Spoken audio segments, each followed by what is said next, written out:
Hello everyone. Today we're gonna discuss about two terms called as membrane bound organelles as well as non-membrane bound organelles. What does these two terms indicates? Membrane bound organelles जो होती हैं they are basically present in your eukaryotic cell, whereas non-membrane bound organelles are present in prokaryotic as well as eukaryotic membranes. बहुत से बच्चे इन दो terms को बहुत बार आप फेमिलियर भी हैं, बहुत से बच्चे फेमिलियर होंगे, बहुत से बच्चों को इन चीज़ों पे कन्फ्यूजन भी बहुत ज़्यादा होती है. तो जो membrane bound organelles होती हैं they are basically the cellular structures or cell structures that are bounded by a biological membrane. These membranes could be your single membrane as well as double membrane. तो ये एक ऐसी membrane है जो आपकी किसी भी सेल membrane के बाहर एक और प्रोटेक्टिव लेयर है जो आपकी सेल को क्या करती है, प्रोटेक्ट करती है as well as nourish provide करती है.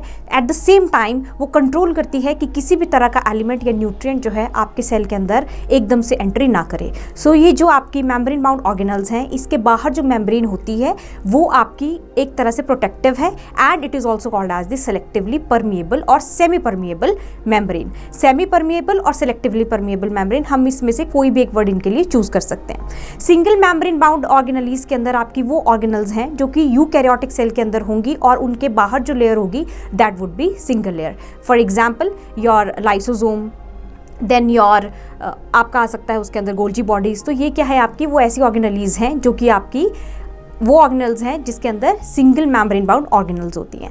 If we discuss about the double membrane organelles, उसके बाहर क्या होगा, सेल मेम्ब्रेन के बाहर आपकी दो लेयर होंगी जो उसको हाईली प्रोटेक्ट करेगी और कंट्रोल करेगी the entry of nutrients into the cell और when they leave the cell. Same time पे दोनों चीज़ें उसके अंदर प्रोवाइडेड होती है. तो इसका जो एग्जाम्पल है membrane bound double membrane bound organelles का, that is called as mitochondria, chloroplast and nucleus. और इन तीनों ऑर्गेनल से आप लोग बहुत ज़्यादा फेमिलियर भी हैं and they are the most important organelles in your cellular structures.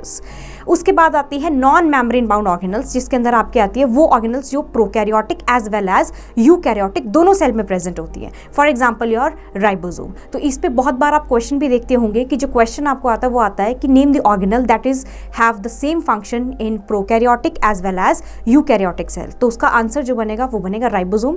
Meaning is कि जो राइबोसोम है वो नॉन मेम्ब्रेन बाउंड ऑर्गेनल है और ये दोनों सेल्स में प्रेजेंट होती है. तो नॉन मेम्ब्रेन के अंदर there will be the no membrane और मेम्ब्रेन लेस ऑर्गेनल होती है जिसके बाहर कोई मेम्ब्रेन आपकी आउटर मेम्ब्रेन जो है that is not present. Thank you and have a nice day.